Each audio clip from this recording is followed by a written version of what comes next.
শেখ হাসিনাকে ভারত বাংলাদেশ থেকে নিয়ে আসেনি, বা শেখ হাসিনা লুকিয়ে পালিয়ে গোপনে বাংলাদেশের সীমান্ত পাড়ি দিয়ে ভারতে প্রবেশ করেন নাই। শেখ হাসিনা ভারতে এসেছেন সামরিক বিমানে করে, এবং সামরিক বিমানে করে শেখ হাসিনা আসবার আগে বাংলাদেশে সেনাবাহিনীর সর্বোচ্চ স্তর থেকে এবং সরকারের সর্বোচ্চ পর্যায় থেকে ভারতের আকাশ সীমায় যাতে বাংলাদেশের সেনা বিমানটি ঢুকতে দেওয়া হয় সেই অনুমোদন নেওয়া হয়েছিল, এবং তার মাধ্যমে শেখ হাসিনা ভারতের হিন্ডন বিমানবন্দরে এসে অবতরণ করেন।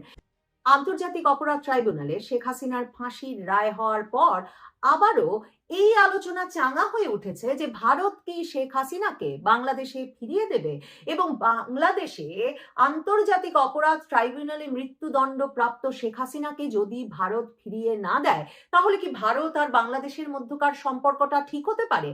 জুলাই আগস্ট আন্দোলনের অন্যতম প্রধান নেতা, জাতীয় নাগরিক পার্টির নেতা নাহিদ ইসলাম, তিনি বলেছেন যে তারা রায়ে সন্তুষ্ট, কিন্তু সত্যিকার অর্থে তারা তখন সন্তুষ্ট হবেন যখন বাংলাদেশ সরকার শেখ হাসিনাকে ভারত থেকে ফিরিয়ে এনে তার রায় কার্যকর করতে পারবে, মানে তাকে ফাঁসিতে দিতে পারবে।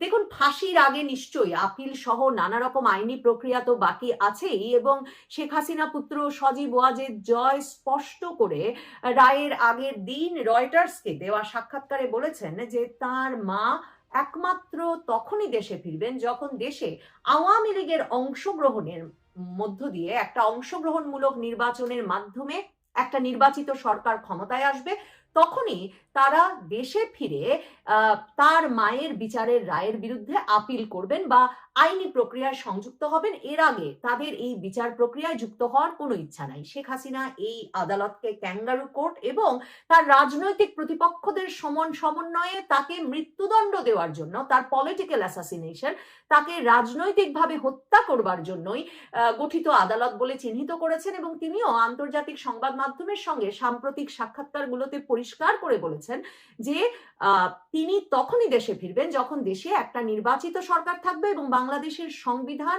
আবারও পুনঃপ্রতিষ্ঠিত হবে, বাংলাদেশের সাংবিধানিক বিধিবিধান মেনে চলার ধারায় ফিরে আসবে। এই অবস্থায় ভারত কি তার অতিথি? মানে অসংখ্যবার ভারত বিভিন্ন সূত্রে, এমনকি প্রধানমন্ত্রী মোদী প্রধান উপদেষ্টা ডক্টর ইউনূসকে তাদের একমাত্র সাক্ষাতের সময় সেই মে মাসেও এটা পরিষ্কার করে বলেছিলেন যে শেখ হাসিনা তাদের অতিথি। এখন অতিথি শেখ হাসিনাকে ভারত কি কূটনৈতিক বা আইনি কোনো বাধ্যবাধকতার কারণে ফিরিয়ে দিতে বাধ্য, বা কোনো কারণ আছে যে কেন শেখ হাসিনাকে এই সময়ে ইউনূস সরকারের আদালতে বিচারের মুখোমুখি করতে ভারত ফেরত পাঠাবে? ভারতকে বাংলাদেশ সরকার সেই ডিসেম্বর মাসে একটা নোট ভার্বাল পাঠিয়েছিল শেখ হাসিনাকে বাংলাদেশে ফেরত পাঠানোর অনুরোধ জানিয়ে। এটাই এখন পর্যন্ত আনুষ্ঠানিকভাবে ভারতকে দেওয়া বাংলাদেশের তরফে শেখ হাসিনাকে ফেরত চেয়ে কোনো কমিউনিকেশন বা কোনো যোগাযোগ। নোট ভার্বাল কূটনীতির ক্ষেত্রে একেবারে প্রাথমিক স্তরের একটা কূটনৈতিক যোগাযোগ, যেই ক্ষেত্রে লেটার হেডে একটা চিঠির মতো পাঠানো হয় এবং সেই চিঠিতে এমনকি কারো স্বাক্ষরেরও প্রয়োজন হয় না। প্রত্যর্পণ চুক্তি আছে ভারত বাংলাদেশের, সে কারণে সোমবার দিন রায় হওয়ার পর আইন উপদেষ্টা আসিফ নজরুল এই রায়কে ঐতিহাসিক রায় হিসেবে বর্ণনা করে বলেছেন যে ভারতকে বাংলাদেশ আবারও চিঠি দেবে শেখ হাসিনাকে ফেরত চেয়ে, কিন্তু সেই চিঠিটি কিন্তু হতে হবে আইনি ভাষায় এবং আইনিভাবে সম্পূর্ণত বিবরণ লিপিবদ্ধ করতে হবে যে ঠিক কি কি যুক্তি দিয়ে শেখ হাসিনাকে ভারতের বাংলাদেশে প্রত্যর্পণ করা উচিত বলে বাংলাদেশ সরকার মনে করছে। বাংলাদেশ সরকার এখন পর্যন্ত সেই খাটনিটুকু করে নাই। দেখেন, প্রত্যর্পণ চুক্তির একটা মূল শর্ত হচ্ছে যে প্রত্যর্পণ করতে হবে সেই অভিযুক্ত ব্যক্তিকে, এটা নিশ্চিত করে যে অভিযুক্ত ব্যক্তি কিছুতেই প্রত্যর্পণের পর তার দেশে ফিরে গিয়ে কোনো রাজনৈতিক উদ্দেশ্য প্রণোদিত মামলার শিকার হবেন না। এটা প্রত্যর্পণের একদম একটা বেসিক ভিত্তি, বেসিক যুক্তি। এখন শেখ হাসিনা শুধু যে ওই আদালতকে ক্যাঙ্গারু কোর্ট বলছেন তাই তো নয়, এটা প্রতিষ্ঠিত সত্য, এটাই সত্য যে শেখ হাসিনার সরকারের আমলে যে আন্তর্জাতিক অপরাধ ট্রাইব্যুনালে জামায়াতে ইসলামীর নেতৃবৃন্দের 1971 সালের যুদ্ধাপরাধীর দায়ে বিচার হচ্ছিল এবং যে আর ফলশ্রুতিতে জামায়াতে ইসলামীর শীর্ষ নেতৃবৃন্দের অনেকেরই মৃত্যুদণ্ড হয়েছে, এমনকি অনেকে যাবজ্জীবন কারাদণ্ড প্রাপ্ত অবস্থায় মৃত্যুবরণ করেছেন। শেখ হাসিনার পতনের পর ওই আদালতেই শেখ হাসিনার মামলা দায়ের করা হলো এবং শেখ হাসিনাকে অভিযুক্ত করে যে আন্তর্জাতিক অপরাধ ট্রাইব্যুনালে মামলা দায়ের করা হলো সেই ট্রাইব্যুনালের চিফ প্রসিকিউটর হলেন, প্রধান কৌঁসুলি হলেন কিনা 1971 সালের যুদ্ধাপরাধের বিচার যখন চলছিল, জামায়াতে ইসলামীর প্রধান আইনজীবী ছিলেন যেই তাজুল ইসলাম, সেই তাজুল ইসলাম। এবং হাইকোর্ট বিভাগের বিচারপতিদের 2024-এর 5ই আগস্টের পর হাসনাত আব্দুল্লাদের ডেডলাইনের মুখে পরিবর্তন করে যেই বিচারপতিদের নিয়োগ করা হলো তাদের একজনকে এই আন্তর্জাতিক অপরাধ ট্রাইব্যুনালের প্রধান বিচারপতি করা হলো। এই প্রত্যেকটি ঘটনার সূত্র মেলালে এই অভিযোগ যে এই আদালত যে রাজনৈতিক উদ্দেশ্য প্রণোদিত, এবং শেখ হাসিনা যেমন বলেন যে শেখ হাসিনাকে মৃত্যুদণ্ড দেওয়ার উদ্দেশ্যে, শেখ হাসিনাকে একরকম ভাবে রাজনৈতিকভাবে হত্যা করার উদ্দেশ্যেই এই আদালত গঠিত হয়েছে এবং এই আদালতের বিচার কি রায় হবে সেটা পর্যন্ত পূর্ব নির্ধারিত ছিল, সে বিষয়ে তো কোনো সন্দেহ থাকে না। এমন একটা রাজনৈতিক বিচারের রায়ের পর কোনো দেশ, কোনো রাষ্ট্র, কোনো দায়িত্ববান রাষ্ট্র কি সত্যি কোনো অভিযুক্তকে অপর দেশে ফেরত পাঠাবে? ভারতের ক্ষেত্রে ভারত বরাবর যে যুক্তিটা দেয়, ভারত বরাবর বলে এসেছে যে শেখ হাসিনাকে ভারত বাংলাদেশ থেকে নিয়ে আসেনি, বা শেখ হাসিনা লুকিয়ে পালিয়ে গোপনে বাংলাদেশের সীমান্ত পাড়ি দিয়ে ভারতে প্রবেশ করেন নাই। শেখ হাসিনা ভারতে এসেছেন সামরিক বিমানে করে, এবং সামরিক বিমানে করে শেখ হাসিনা আসবার আগে বাংলাদেশে সেনাবাহিনীর সর্বোচ্চ স্তর থেকে এবং সরকারের সর্বোচ্চ পর্যায় থেকে ভারতের আকাশ সীমায় যাতে বাংলাদেশের সেনা বিমানটি ঢুকতে দেওয়া হয় সেই অনুমোদন নেওয়া হয়েছিল, এবং তার মাধ্যমে শেখ হাসিনা ভারতের হিন্ডন বিমানবন্দরে এসে অবতরণ করেন। কাজে ভারতের কথা হচ্ছে যে বাংলাদেশের রাষ্ট্র হিসেবে বাংলাদেশের অনুরোধে বাংলাদেশের একজন সরকার প্রধান যখন ভারতে এসে আশ্রয় নিলেন তার নিরাপত্তার জন্য, তখন সেই ব্যক্তিকে ভারত কেন আশ্রয়ে রেখেছে এবং কেন এক্ষুনি তার পতনের মাধ্যমে যে সরকার এসেছে সেই সরকারের হাতে তুলে দিচ্ছে না, এই যুক্তি তুলে ভারতের সঙ্গে বা ভারতকে কোণঠাসা করার চেষ্টা করাটা যুক্তিসঙ্গত কিনা। কাজে ভারত এগুলোকে যথেষ্ট যুক্তিসঙ্গত যুক্তি বলে মনে করে না বলেই ভারত শেখ হাসিনা পুত্র সজীব ওয়াজেদ জয় যেমনটা বলেছেন, ভারত তার মাকে একজন রাষ্ট্রপ্রধানের মর্যাদা দিয়ে রেখেছে এবং তিনি সেখানে নিরাপদ আছেন, ভালো আছেন, এবং সজীব ওয়াজেদ জয় বলছেন ভারতে তার মা সেফ অ্যান্ড সিকিউরড আছেন, নিরাপদ আছেন। এই রায়ে তার মায়ের কি বা আসে যায়? আইন উপদেষ্টা আসিফ নজরুল ভারতকে বাংলাদেশ আবার চিঠি দেবে বলার পর বাংলাদেশের পররাষ্ট্র উপদেষ্টা তৌহিদ হোসেনও কিন্তু আবারও বলেছেন যে তারা শেখ হাসিনা এবং আসাদুজ্জামান খান কামাল যেহেতু দুজনই ভারতে আছেন এবং দুজনেরই ফাঁসির আদেশ হয়েছে, তাদের দুজনকেই প্রত্যর্পণ চুক্তির আওতায় ফেরত চাইবেন।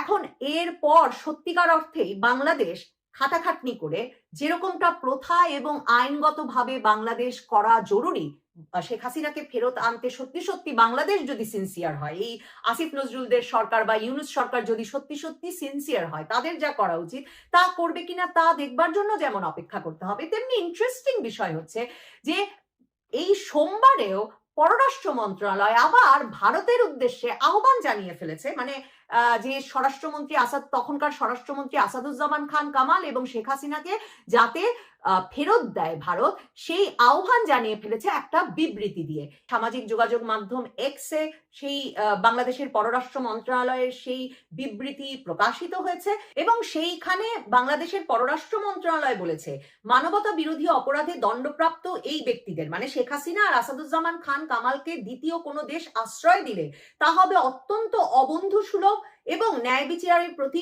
অবজ্ঞার শামিল। আমরা ভারত সরকারের প্রতি আহ্বান জানাই তারা যেন অনতিবিলম্বে দণ্ডপ্রাপ্ত এই দুই ব্যক্তিকে বাংলাদেশ কর্তৃপক্ষের কাছে হস্তান্তর করে। দুই দেশের মধ্যে থাকা প্রত্যর্পণ চুক্তি অনুসারে দুজনকে হস্তান্তর করাটা ভারতের জন্য অবশ্য পালনীয় দায়িত্ব বটেও বলে উল্লেখ করা হয়েছে পররাষ্ট্র মন্ত্রণালয়ের বিজ্ঞপ্তিতে। এর কিছুক্ষণ পরেই ভারতের পররাষ্ট্র মন্ত্রণালয়ও একটা বিবৃতি দেয়। তারা সেখানে বলে, মানে ভারত আর নীরবতা ধরে রাখে না, ভারত সেখানে তার বিবৃতিতে বলে যে সাবেক প্রধানমন্ত্রী শেখ হাসিনাকে নিয়ে বাংলাদেশের আন্তর্জাতিক অপরাধ ট্রাইব্যুনালের ঘোষিত রায়ের বিষয়ে ভারত অবগত হয়েছে। ভারত আসাদুজ্জামান খান কামাল বিষয়ে কোনো বক্তব্যও রাখে না, কারণ ভারত সরকারের কাছে তো আসাদুজ্জামান খান কামাল নাই। মানে কোন অবস্থায় কি ধরনের নিরাপত্তা ঝুঁকির মধ্যে বা কোন পরিস্থিতিতে আওয়ামী লীগের অন্যান্য নেতৃবৃন্দ ভারতে গেছেন সেটা তো ভারত সরকারের জানবার কথা না, বা ভারত সরকার তো আসাদুজ্জামান খান কামালকে কোনো আনুষ্ঠানিক আশ্রয়ের মধ্যে রাখে নাই। ভারত সরকার একথাও স্বীকার করে নাই যে আসাদুজ্জামান খান কামাল ভারতে আছেন, কিংবা আসাদুজ্জামান খান কামালও ঘোষণা দিয়ে কোথাও বলেছেন কিনা আমি জানি না যে তিনি ভারতে আছেন। কাজেই ভারত আসাদুজ্জামান খান কামাল বিষয়ে কোনো মন্তব্য করে না। তারা বলে তারা শেখ হাসিনার রায় বিষয়ে অবগত আছে, এবং তারপর ভারতের পররাষ্ট্র মন্ত্রণালয় বলে একটি নিকট প্রতিবেশী হিসেবে ভারত বাংলাদেশের শান্তি, গণতন্ত্র, অন্তর্ভুক্তি, স্থিতিশীলতা সহ বাংলাদেশের জনগণের সর্বোত্তম স্বার্থের বিষয়ে অঙ্গীকারাবদ্ধ রয়েছে। এই লক্ষ্য অর্জনে আমরা সবসময় সব অংশীজনের সঙ্গে গঠনমূলকভাবে যুক্ত থাকব। মানে এখানে এইটুকু কথা বলেই তারা শেষ করে, যাতে পরিষ্কার বোঝা যায় যে ভারত শেখ হাসিনাকে ফেরত দেওয়ার কথা কোনো বিবেচনা করছে না, কারণ বরং ভারত মনে করে যে বাংলাদেশের, আবারও তারা বলে যে বাংলাদেশে এমন একটা পরিস্থিতি জনগণের সর্বোত্তম স্বার্থের জন্য অনুকূল হবে, মানে বাংলাদেশের জন্য সবচেয়ে ভালো হবে বাংলাদেশের জনগণের জন্য যদি বাংলাদেশে শান্তি আসে, গণতন্ত্র আসে, অন্তর্ভুক্তি আসে, স্থিতিশীলতা আসে। মানে ভারত এর আগে বহুবার যে কথা বলেছে যে আওয়ামী লীগের রাজনৈতিক কার্যক্রম নিষিদ্ধ থাকলে, আওয়ামী লীগ যদি ভোটে অংশগ্রহণ করতে না পারে, তাহলে যে ধরনের নির্বাচন অনুষ্ঠিত হবে তার মাধ্যমে বাংলাদেশে গণতন্ত্র, স্থিতিশীলতা, শান্তি কোনোটাই তো আসা সম্ভব নয়। এবং ভারত তো বারবার বলে রেখেছে, এই যে দেখেন এখানে তারা বলছে যে এই লক্ষ্য অর্জনে আমরা সবসময় সব অংশীজনের সঙ্গে গঠনমূলকভাবে যুক্ত থাকবো। কনস্ট্রাকটিভ শব্দটা তারা ব্যবহার করেছে। এই শব্দটা বারবার তারা ইউনূস সরকারকে বলে, এবং বলে তারা এ কথাটাও মনে করায় যে ইউনূস সরকার যে ধরনের উস্কানিমূলক কথা বলেন, কদিন আগে ভারতের প্রতিরক্ষা মন্ত্রী সরাসরি প্রধান উপদেষ্টা ডক্টর ইউনূসকেই বলেছেন যে তিনি যে ধরনের উস্কানিমূলক কথাবার্তা বলেন সেটা দুদেশের সম্পর্ককে গঠনমূলক রাখে না। এ কারণে এই সরকারের সঙ্গে গঠনমূলক সম্পর্ক সম্ভব নয়। ইউনূস সরকারের সঙ্গে আরেকটা কারণে যে ভারতের পক্ষে কনস্ট্রাকটিভ গঠনমূলক সম্পর্ক সম্ভব নয় সেটাও ভারত অনেক আগে পরিষ্কার করেছে, যে ভারত একটা নির্বাচিত সরকারের সঙ্গে সম্পর্ক করতে আগ্রহী। এই অন্তর্বর্তীকালীন সরকারের সঙ্গে সম্পূর্ণ সম্পর্ক বা একটা পূর্ণাঙ্গ সম্পর্ক করা সম্ভব বলে তারা মনে করে না। কাজেই ভারত ওই একই জায়গায় থেকে ইউনূস সরকারকে জানিয়ে দিয়েছে যে তারা সর্বোত্তম স্বার্থের জন্য যা যা জরুরি তা করতে অঙ্গীকারাবদ্ধ, কিন্তু তারা শেখ হাসিনাকে ফিরিয়ে দেওয়া সেক্ষেত্রে গুরুত্বপূর্ণ ভূমিকা রাখবে বলে মনে করে না। এই কথাটা হয়তো তারা সরাসরি স্পষ্ট ভাষায় লিখে নাই, কিন্তু মনে তো রাখতে হবে, কই বাংলাদেশের পররাষ্ট্র মন্ত্রণালয়ও তো স্পষ্ট ভাষায়, আইনি ভাবে, কূটনৈতিক ভাবে যেভাবে প্রত্যর্পণের মাধ্যমে একজন অভিযুক্তকে কিংবা এখন একজন দণ্ডপ্রাপ্ত আসামিকে ফেরত নিয়ে আসার প্রক্রিয়া শুরু করা দরকার, সেই প্রক্রিয়াতে তারাও যায় নাই। তারাও এক্স হ্যান্ডেলে বিবৃতি দেওয়ার পর্যায়ে আছে। তবে প্রক্রিয়া শুরু করার ক্ষেত্রে নাহিদ ইসলাম একটা খুব মোক্ষম প্রশ্ন ছুড়ে দিয়েছেন। নাহিদ ইসলাম বলেছেন জাতীয় নিরাপত্তা উপদেষ্টা খলিলুর রহমান এখন ভারতের জাতীয় নিরাপত্তা উপদেষ্টা অজিত দোভালের আমন্ত্রণে ভারত সফরে গিয়েছেন। তিনি কেন সেখানে এই প্রশ্ন তোলেন না যে ভারত কেন শেখ হাসিনাকে ফেরত পাঠাচ্ছেন না? দেখা যাক বাংলাদেশ সরকার এই সাহস করতে পারে কিনা। কারণ মনে রাখতে হবে, অজিত দোভাল ভারতের জাতীয় নিরাপত্তা উপদেষ্টাই হচ্ছেন সেই ব্যক্তি যিনি 5ই আগস্ট যখন শেখ হাসিনা বাংলাদেশের সামরিক বাহিনীর বিমানে করে গিয়ে হিন্ডন বিমানবন্দরে নামলেন, ভারতের সামরিক বিমান ঘাঁটি হিন্ডনে নামলেন, তখন সেখানে গিয়ে শেখ হাসিনা শেখ রেহানাকে রিসিভ করেছিলেন, অভ্যর্থনা জানিয়েছিলেন এই ভারতের নিরাপত্তা উপদেষ্টা অজিত দোভাল। কাজেই দেখা যাক ভারতের নিরাপত্তা উপদেষ্টা অজিত দোভালকে চোখে চোখ রেখে খলিলুর রহমান এই প্রশ্নটুকু করে আসতে পারেন কিনা যে কেন তারা শেখ হাসিনা। আশা করি বিষয়টি বুঝতে পেরেছেন। এ নিয়ে আপনার গুরুত্বপূর্ণ মন্তব্যটি অবশ্যই কমেন্ট বক্সে জানিয়ে দিবেন। ধন্যবাদ।